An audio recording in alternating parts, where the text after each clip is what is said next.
Doug King with Presence, and it is my great pleasure today to be here with Ken Kitatani, who is a representative for the spiritual practice of Sukyo Mahakari. Ken, thank you so much for spending a minute with me today.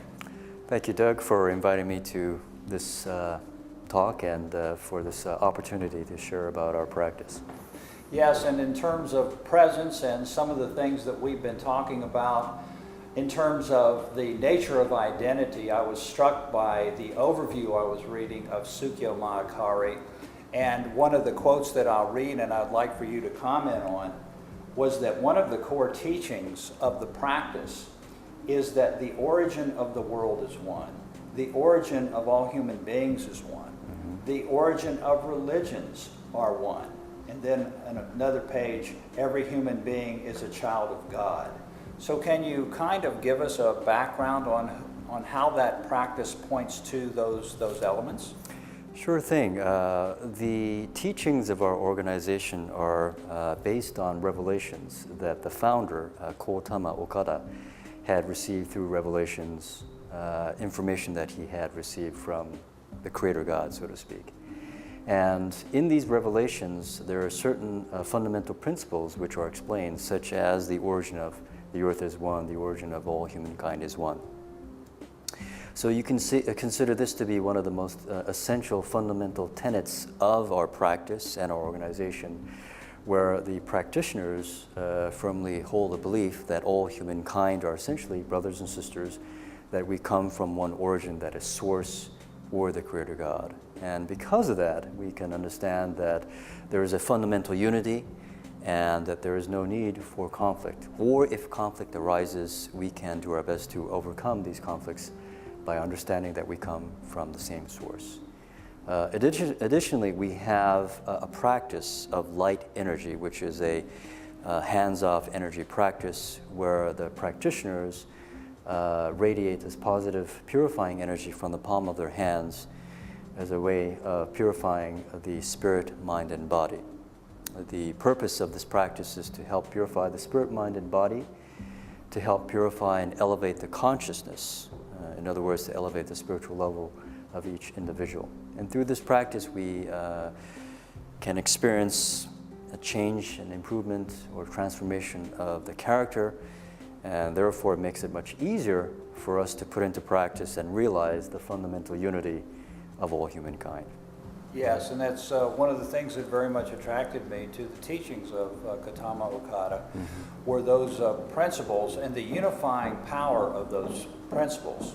And I found it very interesting that both Ken and I were really drawn together by the work of Dr. Kurt Johnson, whose latest work on the coming interspiritual age is actually a work that is tracking the history, if you will, of humanity and a wide variety of beliefs that have evolved through time to the unique place and time that we're at now. And as I read the overview of Sukyo Mahakari, it was obvious that Kotama Okada was realizing that something unique was going on at this time in the planet. Can you talk about that a bit? Sure thing. I met Kurt several months ago, and he gave me a copy of his book. And again, I was astounded at the content of the book because everything that was in the book was a fulfillment or a materialization or a manifestation of the different prophecies, or how should I say, predictions that Kotama Okada had made. Once again, based on revelations and information that he had received from the Creator.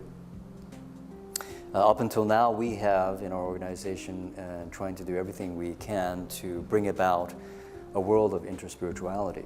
And let me explain a little bit more. One of the main missions given to Kotama Okada and the practice and the organization is the mission to help all religions or spiritual paths to return to their common origin.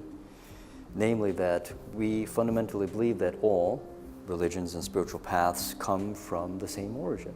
So let us do our best to work together with other spiritual practitioners to help realize this.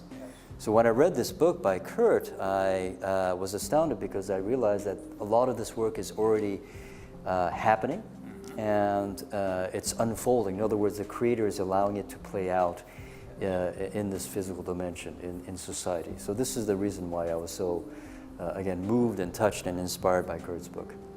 Yes, and of course for us at Presence, one of the things that we understand from the biblical narrative is that the movement of consciousness, spiritual consciousness specifically, was a movement from that which is form-based into transform, and then eventually into the formless. And one of the common symbols in the biblical narrative is the symbol of light, and the fact that when we eventually get into what is called the new heaven and earth, which for us, Ken, is a viewpoint or a lens. It's not a geographical place, but new heaven and earth would equate to what spiral dynamics might call second-tier consciousness, or what Ken Wilber might refer to as integral consciousness. And for us, it's this integral spiritual consciousness, so that light is a symbol of our identity, but our identity source is the one source, which is to say God, or first cause.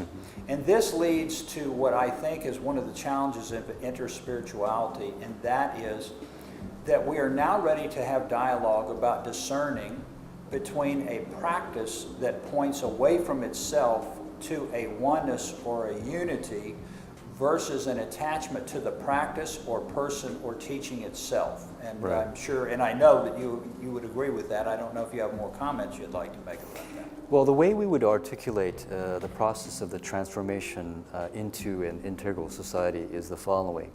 The way in our tradition we describe the current condition of humankind, the level of consciousness is one of being material-centered or materialistic. And our tradition teaches that we are at a point in time in history where society is changing or transforming, moving into a different era, a type of consciousness where we are moving from a material-centered consciousness into what we would call a spirit-centered consciousness or God-centered consciousness. And ultimately speaking, that would continue to transform into a sacred or divine consciousness. And we live at that very fascinating but challenging time in which this great U-turn is taking place from the material-centeredness to the spirit-centeredness or integral consciousness. As a part of that process, what is necessary, the way we explain it in our tradition, is for as many people as possible to be able to transform their consciousness into this interspiritual type of consciousness. Yes, and so where that's leading us, and one of the things that we have seen at Presence, and one of the things that I saw very clearly taught in the teachings of Gautama Okada, was that this brings us into a world of co-creativity. In other words, we now leave a deterministic world, which is a world that may have and does have a determined end, and many times there are within religions a great deal that are said apocalyptically about things coming to an end. But as the teachings of Sukyo Mahakari point out, this is not talking about the end of human civilization, but rather it is bringing a heavenly, if you will, civilization to earth. Is that not correct? Precisely. The analogy that Gautama gave was the analogy of constructing a green building. In order to construct a green building, you take an existing building and you take it apart brick by brick, piece of wood by piece of wood, and metal by metal. And you create two piles. One pile of reusable material, one pile of materials that cannot be reused, that needs to be recycled. Once you remove the recycled material, you bring in new material, and you combine that with the old reusable particles or pieces, and then you build this new green building.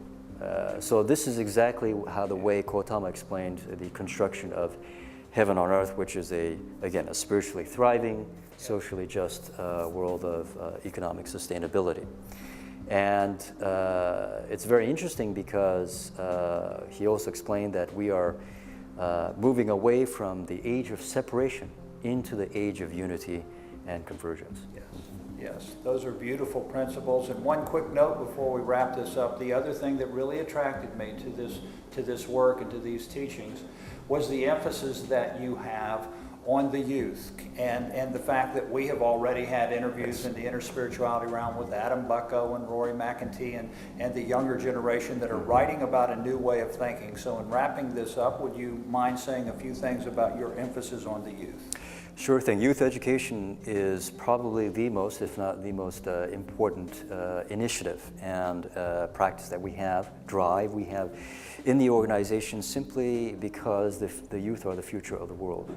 And without the youth, we have no future. Yes, absolutely. Well said. And again, I want to say very much thank you so much, Ken, and certainly from a presence point of view, we very much look forward to working with you and the exciting adventure ahead. Thank you, Yes. sir. Thank you so much. Thank you for having me here today. Yes.